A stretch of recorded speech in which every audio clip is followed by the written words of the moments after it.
Nandito tayo sa Cogon Market. Inorder natin na uya, kakayong rumba. Kasi nakita natin ito sa YouTube video. May isang sikat na vlog.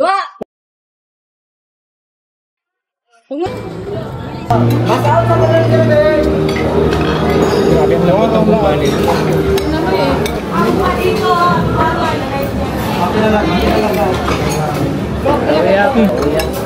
Uya direct.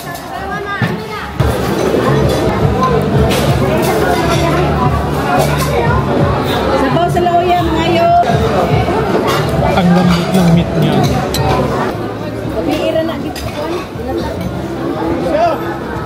Ilang oras niluluto? Gabi pa daw yun. Oo, pag-gabi pa.